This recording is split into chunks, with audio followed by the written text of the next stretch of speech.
I punched him so hard, I thought his jaw would come off. The whole room froze. My fist was still clenched, blood rushing in my ears louder than the jazz band that had been playing moments earlier. People stared. Plates shattered on the floor. My wife gasped, but not in horror, in something closer to embarrassment. "Robert, what the hell?" "Shut up." I didn't shout. I didn't need to. 50 years of holding back gave my voice a weight you can't fake. He was on the ground, groaning. The man she used to call an old friend from college. She'd invited him to our golden anniversary party. He flew in from Seattle. He even gave a toast. "To love that lasts," he said, raising his glass. I should have broken his teeth right then. Instead, I waited. Waited until they thought the crowd had loosened, the wine had numbed me, the smiles had distracted me. I saw them slip away toward the back of the house, near the office. I followed 5 minutes later. I didn't knock. I opened the door and saw her hand on his chest, her mouth near his ear. And I snapped. But let me take you back 3 weeks. It started with silence. That kind of silence you don't hear, you feel. At breakfast, she didn't ask about my back. She always asked. For 30 years, since my surgery, she'd hand me the heating pad and kiss my neck. That morning, nothing. Then came the locked phone. Mary never locked her phone. We are both in our 70s. We forget passwords. We write them down and tape them to the fridge. But suddenly, her phone needed a passcode. "New update," she said. "Security stuff." Right.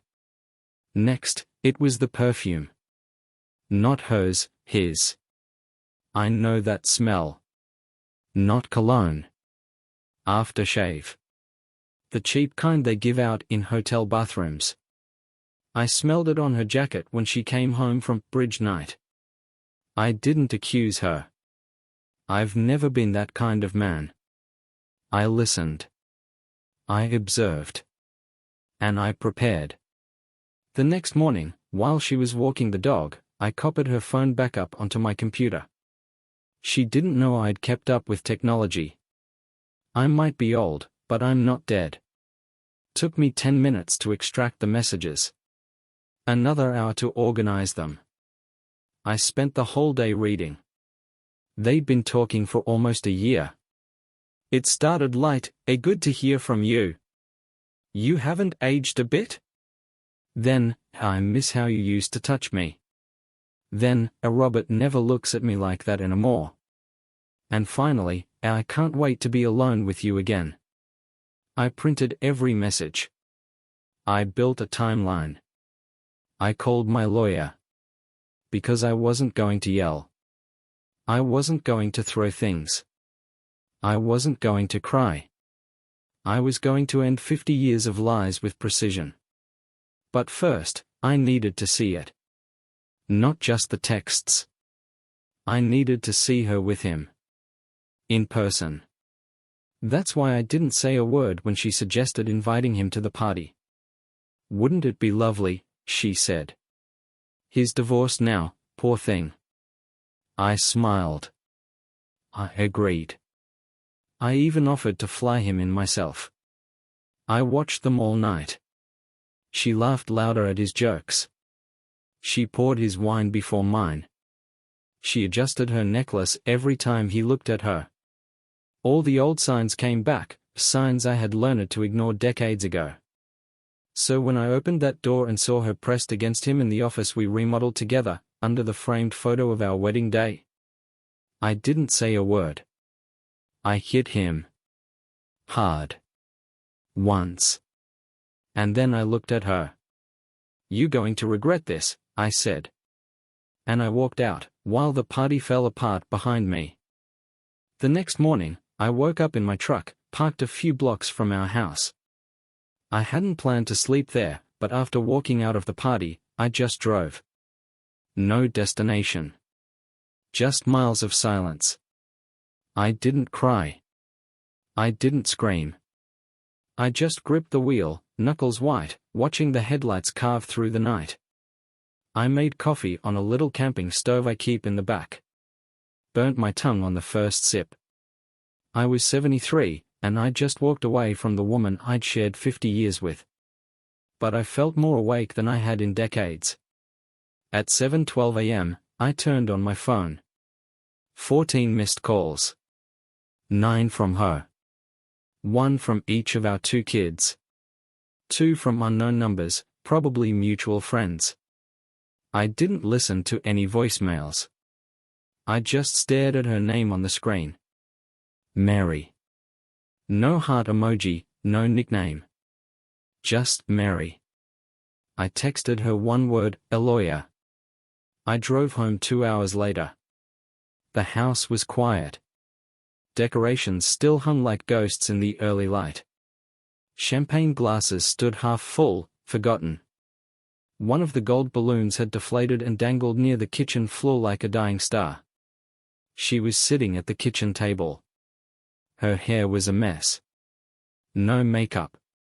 She looked up at me like a child caught stealing. Robert. I don't. Just don't. She flinched. I poured myself coffee. Same routine as every morning, only now, the silence between us had weight.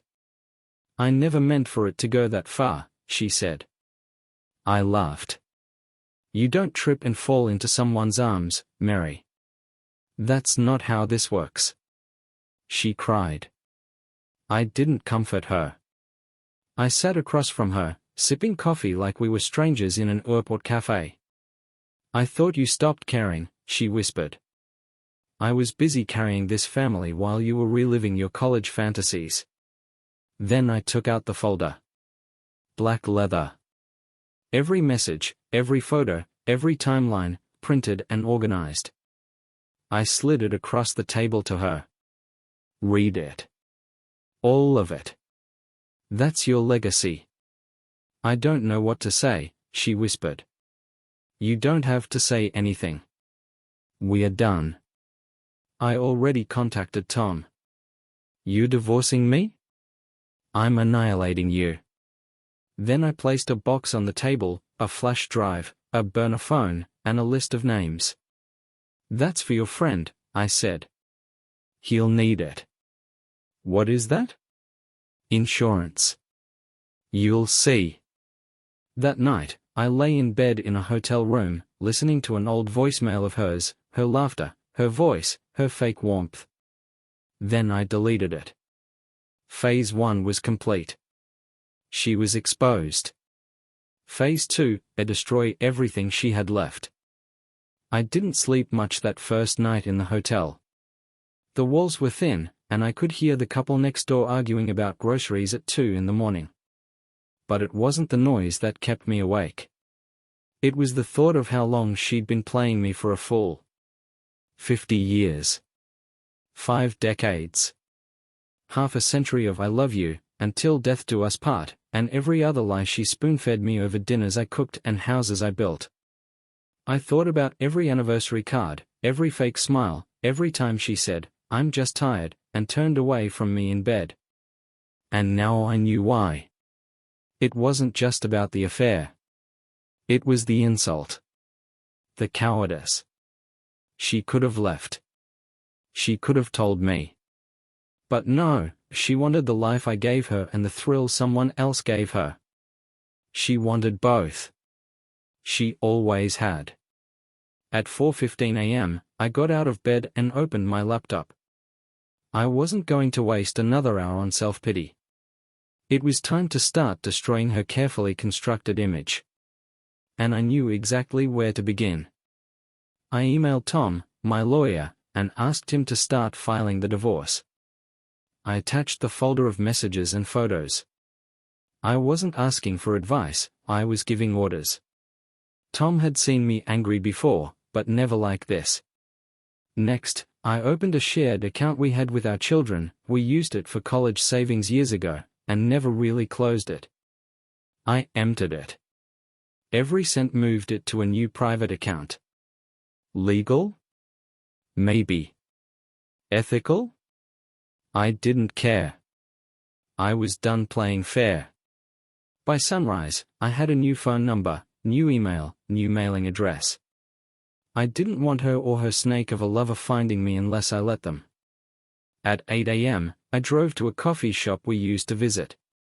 Not because I missed it, but because her sister worked nearby, and I knew she'd see me. I sat by the window, ordered a black coffee, and waited. 10 minutes later, Susan walked in. She froze when she saw me. "Robert," she said, sitting down without asking. "She's a mess." "She should be," I said. "Did she tell you everything?" "She told me you hit a man." I laughed once. "That's the only thing she told you?" "She said it was just emotional. That it wasn't physical until the night of the party." "Then she's still lying." I slid a flash drive across the table. "Give this to her. Or don't. I don't care. But you should know who your sister really is." Susan looked at it like it might explode. "She said you're going to ruin her." "I'm not going to ruin her," I said, sipping my coffee. "I already started." She didn't touch her cup. She didn't speak for a minute. Then, quietly, she asked, "Do the kids know?" "Not yet," I said. "But they will. And when they do, they'll have all the facts. Robert, be careful. Revenge changes people." I stood up. "It doesn't change me. It reveals who I always was." I just forgot for a while. By noon, I was in my lawyer's office, reviewing documents. I wanted everything split with surgical precision. The house? Sold. The retirement fund? Frozen until court. The antique jewelry she inherited from my mother? Contested. I wasn't just leaving her, I was stripping her of every comfort she took for granted. Then came the social fallout. I called Mark, our pastor, and gave him a heads up. Not because I wanted sympathy, but because he'd hear it anyway. I told him the truth, clean and direct. No drama. Just facts. Then I called Dave, my best friend since college. He didn't say much. Just cursed, then said, "What do you need?" By the end of the day, word had spread.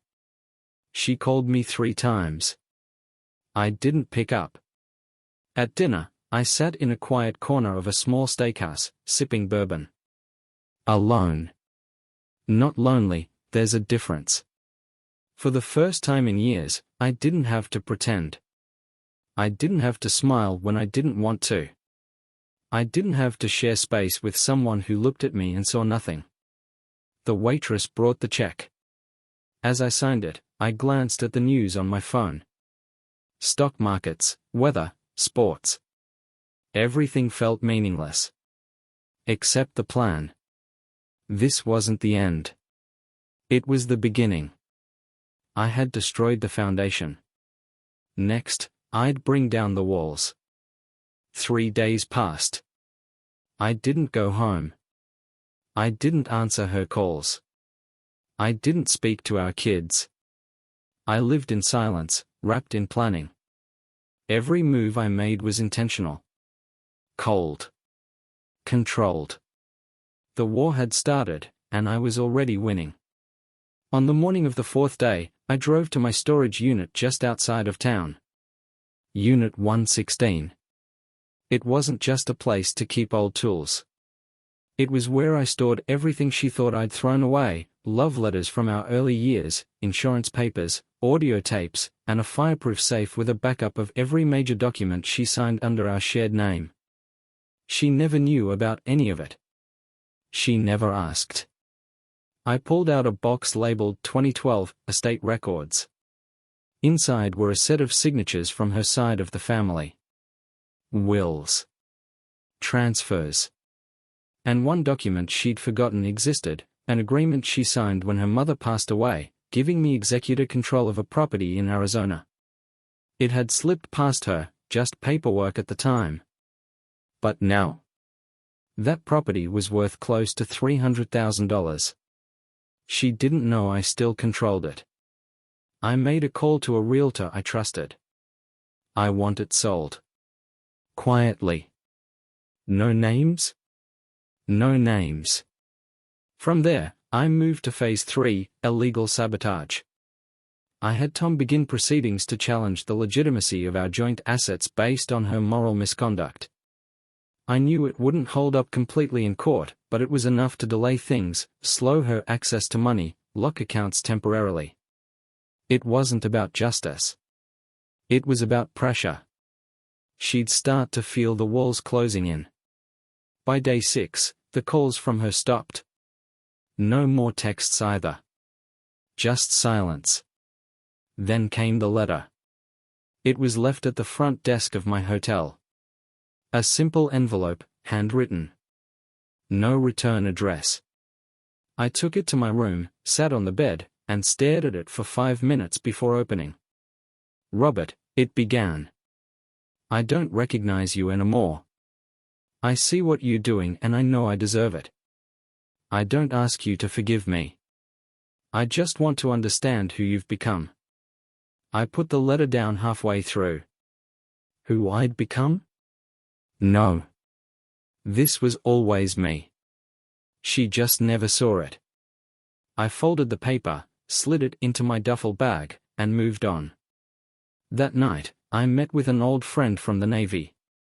His name was Harris, and he owed me a favor, one I'd never called in. Until now.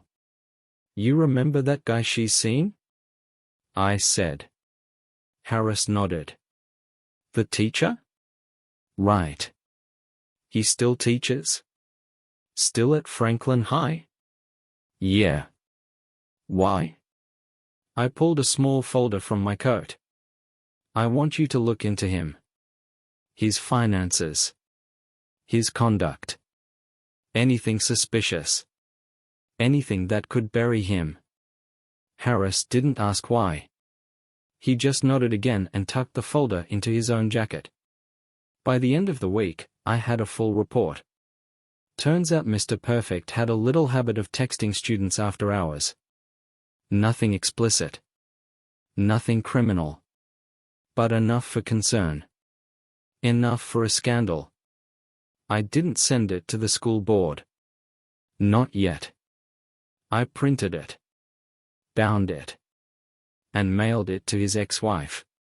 She called me the next day. Who is this?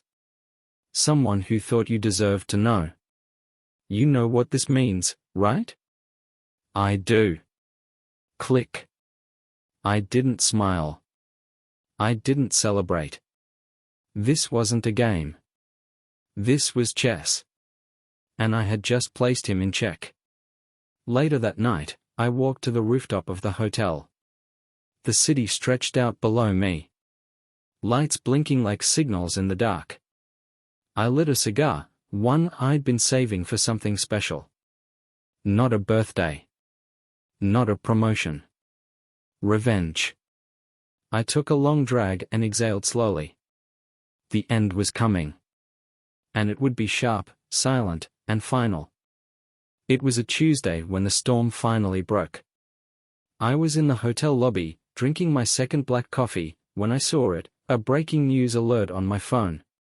Franklin High teacher placed on leave amid allegations of inappropriate conduct.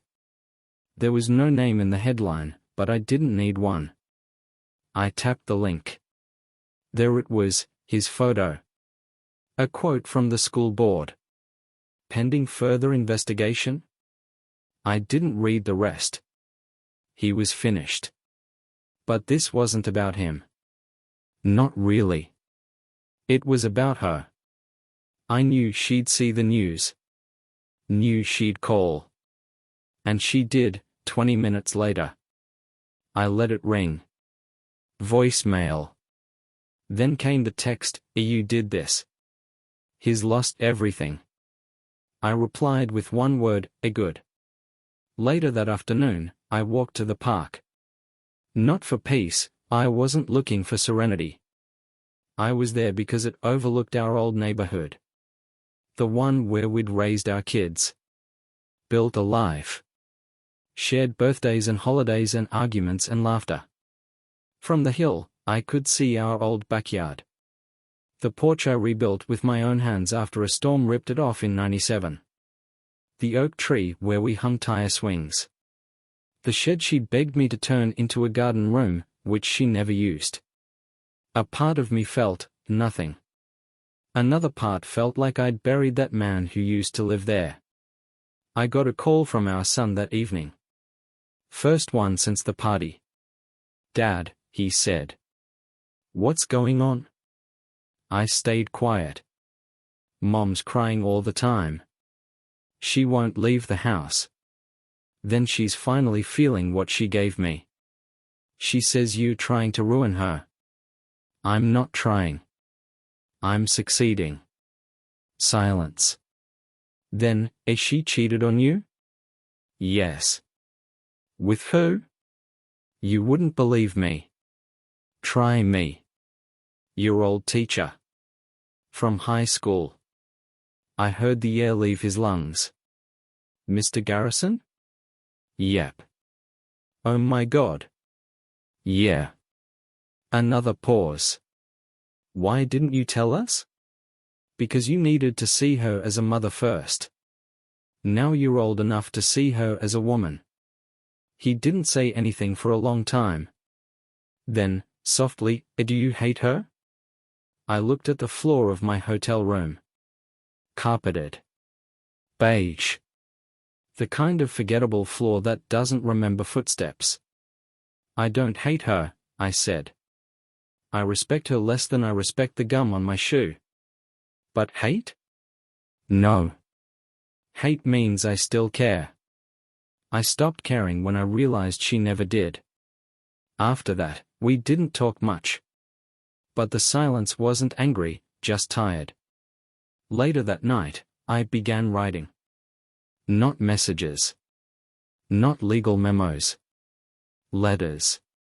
One to each of our children. Not to turn them against her, that wasn't the goal. But to tell the truth. All of it. I wrote about the early days, the good ones. The nights she'd fall asleep on my chest. The road trips. The stupid fights that turned into inside jokes. The moments I thought would carry us forever. Then I wrote about the change. How she'd grown distant. How I tried to pull her back. How I failed. I told them about the texts. The lies. The man she invited into our home. I ended both letters the same way. I am not asking you to choose between us. But I am asking you to know the truth. And to never forget that your father didn't walk away, he was pushed. I mailed the letters the next morning. No return address. Just initials. 2 days later, I got a call from my daughter. "Dad? Hey, sweetheart. I got your letter. I figured you would. I'm sorry. You don't have to be." "No? I do. I always thought you were the cold one. The distant one. But now I think maybe you were just alone." I didn't speak. I couldn't. "We are coming to see you. Me and Josh. This weekend." "All right." I hung up and sat for a while. I had lost a wife. But maybe I'd finally earned back my children. And that was worth more than any revenge. Friday came faster than I expected. The knock on the door of my hotel room came just past noon. I opened it to see my daughter standing there, holding the hand of her son, my grandson, and next to her, Josh, her husband, nodding politely. She smiled, but it was tentative. Like a truce offered after a long war. "Hey, Dad," she said. "Hey, sweetheart." She stepped in and hugged me. It had been years since she'd done that, really done it. Not a shoulder tap or a lean in, but a full embrace. When she pulled back, there were tears in her eyes. Mine too, probably. Saturday. We talked. About nothing at first. The weather. The traffic. Her son's soccer team. But underneath every word was something fragile, something wounded trying to heal. Mom doesn't know we are here, she said eventually. She thinks we are visiting Josh's parents. I'm not hiding, I said. I'm just not inviting drama. I get it. And? I needed to see you. To see how you really are. She paused, then added, you look tired. I am. She didn't apologize again. She didn't have to. Josh stayed mostly silent. He knew this wasn't his space. But before they left, he shook my hand and said, you did what you had to do. I'd have done the same. That meant more than I expected. After they left, I sat by the window for a long time. Watching the street. Watching people who had no idea their whole world could fall apart in a whisper. The next morning, I received an email. It was from Mary. Not angry. Not accusatory. Just quiet. I heard they visited you, she wrote. I don't blame them. I guess I just hoped I'd have more time before they knew. I didn't reply. Not right away. I let it sit. Instead, I focused on the next stage. I hadn't forgotten the rest of her circle, the ones who knew, who helped her cover it up, or worse, encouraged her. One of them was her best friend, Laura. Laura and I never got along. She always thought I was too rigid, too serious. She once told Mary she should have married someone with a little more fire. Well, here it was. I sent Laura a message. Short and simple. Check your mailbox. Inside, I had delivered a package, copies of the emails Mary had sent to the man, including one where she joked about Laura not having a clue. I didn't hear back from Laura, but 2 days later, I found out through a neighbor that they'd stopped speaking. Good. The truth was like acid. Slow, but it burned clean. Later that week, Tom called. We have a hearing date. When? 2 weeks. Good. He paused. She's hired someone. Of course she has. He's aggressive. The kind who'll go after everything, including the narrative. She can spin whatever story she wants. But I have the receipts. You do, he agreed. But Robert, this could get ugly. It's already ugly, I said. Now it just gets loud. I spent the next few days preparing, legally, emotionally. Going through paperwork, building timelines. Gathering character references. I even reached out to 2 former colleagues who remembered how much I covered for Mary when she skipped out on work claiming illness, when really, she was out with him. They agreed to testify. One of them even said, I always wondered why you stayed so quiet. I didn't answer. Some questions don't deserve answers. Then came the call from my son. Dad, he said, voice heavier than last time. I told Mom I know everything. How'd she take it? She cried. Screamed. Then blamed you. Of course she did. I told her to stop lying. She wouldn't. So I left. He sighed. I'm staying with some friends for now. But? I'm on your side. I sat with that for a while. Thanks, I said. That means more than you know. Just don't lose yourself in this, okay? You're still my dad. I promised him I wouldn't. But I also knew I wasn't the same man anymore. That man had died the moment I opened the office door and saw her pressed up against him. This version of me? he was just getting started. 2 weeks later, I walked into the courthouse wearing the same suit I'd worn to our 40th anniversary. The irony wasn't lost on me. Back then, I thought I was celebrating endurance. Now, I was walking into war. Mary was already there. She looked thinner, older somehow. Like the lies had finally started to weigh her down. She avoided my eyes, but I didn't mind. I wasn't here for a showdown. I was here to finish what I started. Her lawyer stood beside her, sharp suit, smug expression. He looked at me like he expected a broken man. I gave him nothing. Just a nod and a glance that said, "You're not ready." Tom sat beside me, cool and composed. "Let him rant," he whispered. "We stick to facts. We stick to the truth." The judge entered. We stood. The process began. Her lawyer came out swinging. He painted me as cold, distant, emotionally neglectful. Claimed I created a hostile home environment that pushed her into the arms of someone else. He waved around emails I'd written in frustration, trying to turn my grief into aggression. Tom didn't flinch. When it was our turn, he laid out everything. Calm. Measured. Relentless. The messages. The photos. The timeline. The financial records. The witness statements. And finally, the video, grainy but clear. A hidden camera from the office hallway, showing her entering with him late that night, laughing, touching. The courtroom was silent. Mary looked like she wanted to disappear. Her lawyer tried to object, but the judge allowed it. Then came my testimony. I spoke plainly. No theatrics. Just the truth. "I'm not perfect," I said. But I gave her everything.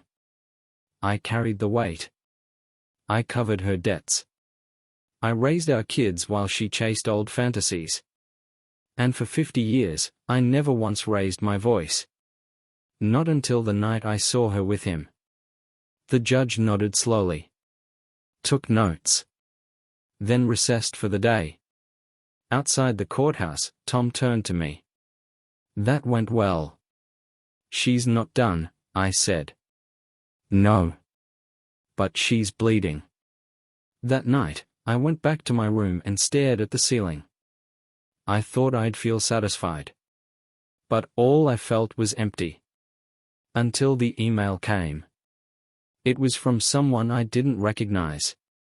The subject line said, "You don't know me, but I know her." I opened it. Inside was a message from a woman named Karen. She claimed to have been involved with the same man Mary had seen, years ago, while he was still married to his second wife. "He's a predator," she wrote. "He doesn't love any of us. He uses us. I saw your story online. I saw your hearing. I just wanted to say, you're not crazy. You're not alone." Attached were screenshots. Messages. Voice memos. Photos. Proof. Not that I needed it. But validation still felt good. I wrote back, "Thank you." She responded within minutes, "Burned them both. They deserve each other." I didn't reply. But I agreed. The next morning, I compiled everything into a single folder, one final package. And I mailed it to the school board. Anonymous. By the end of the week, the man had resigned. Mary's world, already crumbling, finally fell apart. She called. I didn't answer. She emailed. I didn't open it. She wrote a letter. I didn't read it. Some things don't deserve a response. Instead, I took a long drive out to the coast. The same beach where we once took the kids every summer. I walked alone, shoes in hand, feeling the cold sand between my toes. I thought of all the years. All the sacrifices. All the moments I tried to hold something broken together because I was too proud to admit it couldn't be fixed. Now, I didn't feel proud. I felt free. And as the sun dipped below the water, casting gold over the waves, I made myself a promise. I would never be that man again. The one who stayed quiet. The one who swallowed pain. The one who settled. I walked back to my car and drove toward the next chapter, whatever it looked like. Because this one was over. The weeks that followed were quiet, almost too quiet. The media storm had died down. The lawyers had gone back to their offices. The house we once shared was still tied up in the courts, but I didn't care. Let it rot. Let her sit there surrounded by empty rooms and echoes of a life she dismantled. I rented a small cabin upstate, nothing fancy. Just a fireplace, a bed, and silence. It was the first time in 50 years I had a space that was mine and mine alone. I didn't decorate. I didn't hang pictures. I didn't bring memories. I brought peace. One morning, I got a call from Tom. "She's backing off the claim to the Arizona property," he said. "Her lawyer says she wants a quick settlement now." "Why?" "She can't afford the fight anymore." "Then give her nothing more than the law demands." Done. I hung up and went back to my coffee. No celebration. No satisfaction. Just forward. A week later, I got a package in the mail. No name, but I recognized the handwriting. It was hers. Inside was a photo album. An old one. From the early years. Vacations. Christmases. The hospital room where she held our newborn son. The lake where we taught the kids to fish. The porch I built. Taped to the last page was a note.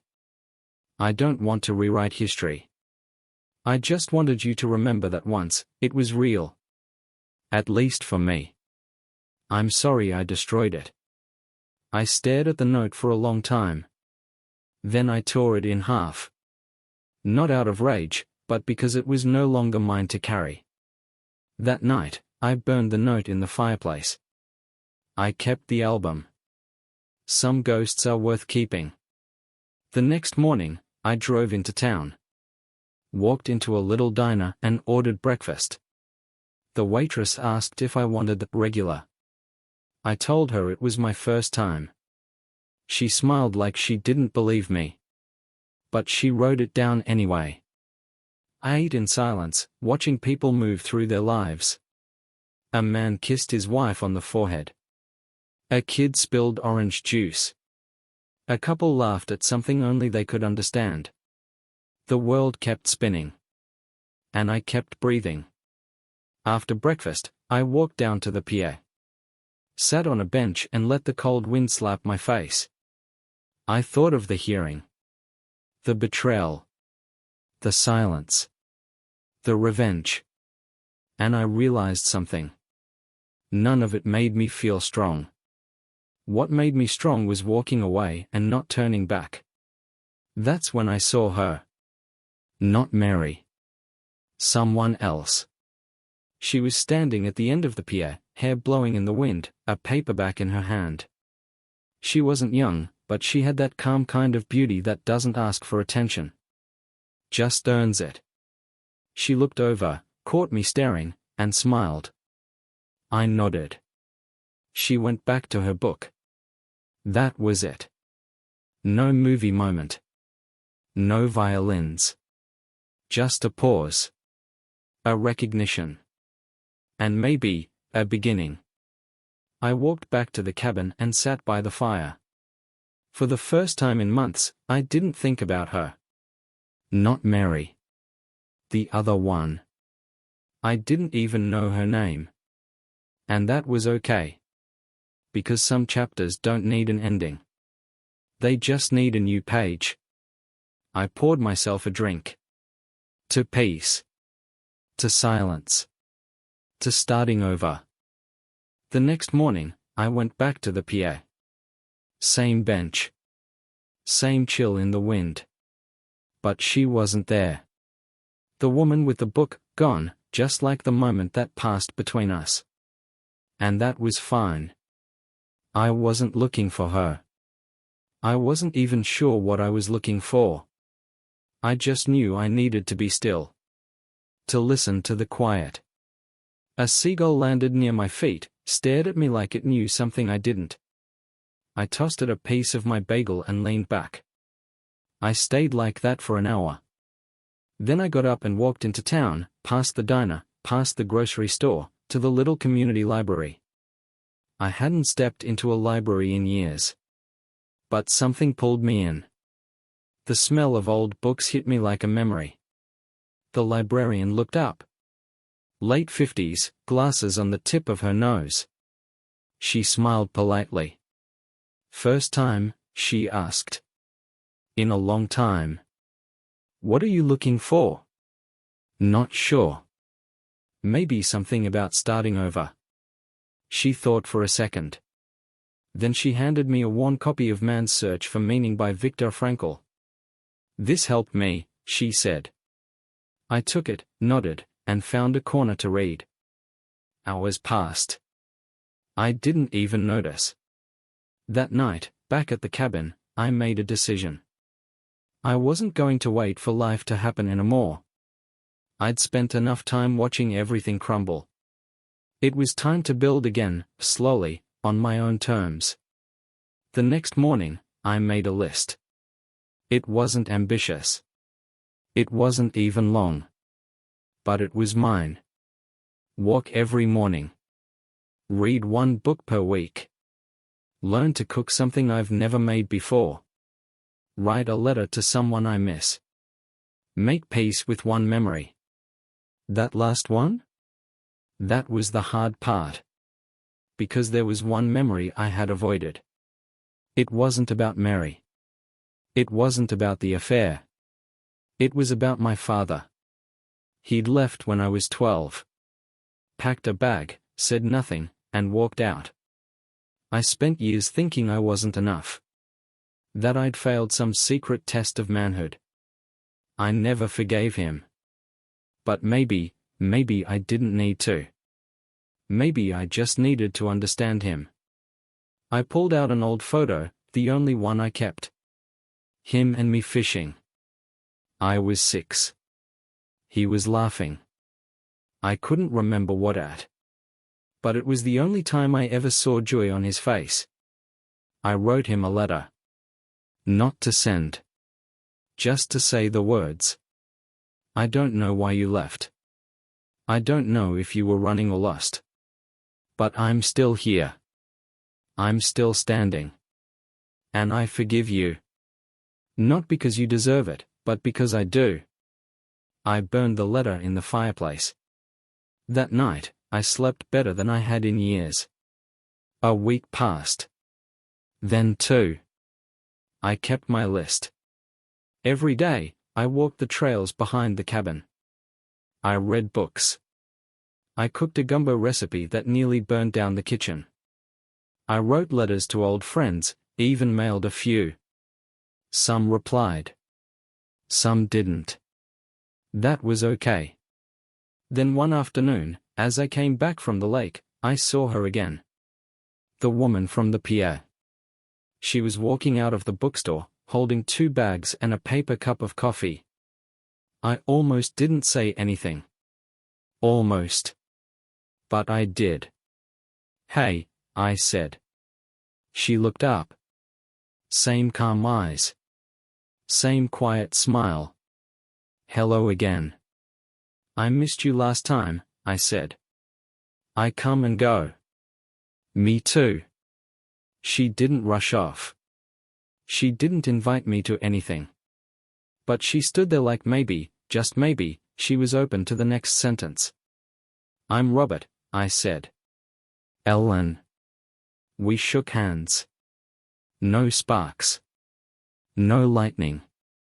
Just real. She glanced at my bag. Book or groceries? Both. Good answer. We parted ways a few minutes later. But as I walked back to the cabin, something felt different. Not dramatic. Not romantic. Just promising. Like maybe the next chapter wasn't about revenge. Maybe it was about rediscovery. And I was ready for it. 3 months later, I woke up before the sun. The cabin was quiet, save for the wind nudging the trees outside. I poured coffee into the old tin mug I'd found at a thrift shop and stepped onto the porch. The air was sharp, clean, alive. It was the morning of the hearing. The final one. Not the legal end, that had already been settled. Property divided. Accounts closed. Her name erased from every document I still kept. This hearing was mine. Personal. Unwritten. Unannounced. I was going back one last time. I drove south, through towns I hadn't seen in decades. Familiar exits. Familiar silences.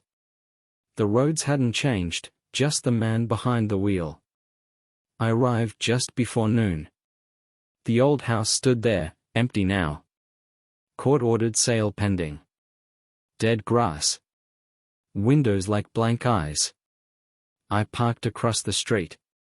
Sat there. Watched. No one came. Eventually, I got out and walked the sidewalk. I didn't go in. I just stood at the gate and stared at the porch. The swing I built. The door I fixed every winter. The crack in the bricks she used to hide with a potted plant. I pulled a folded letter from my pocket. Not for her. For me. It said, "You were enough. You were always enough." She couldn't see it. That's her burden. Not yours. I set it on the porch, weighed it down with a stone, and walked away. I didn't look back. On the drive back north, I stopped at a diner. Not the one from before, a new one. Fresh paint. New faces. But the same smell. Coffee and hope. I sat at the counter, ordered eggs and toast. Midway through breakfast, someone sat next to me. "Robert," she said. It was Ellen. She didn't look surprised to see me. "Ellen," I said. We didn't say much. We didn't need to.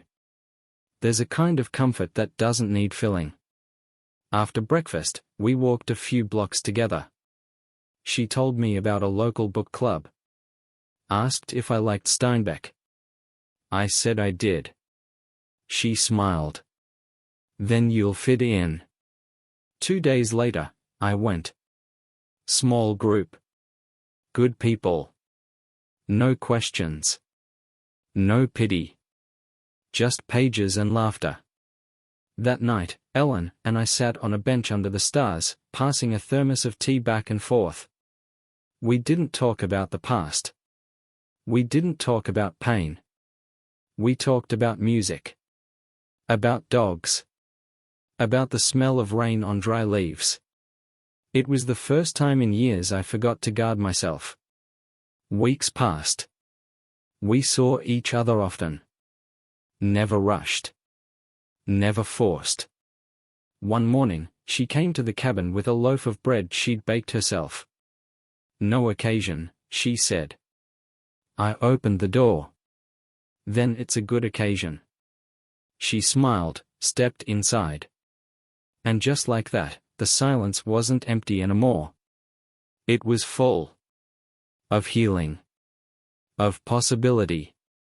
Of something that felt like life. Not perfect. Not dramatic. Just real. In the end, the story didn't end with her downfall. Or my triumph. It ended with peace. And maybe, if I'm lucky, it's just the beginning.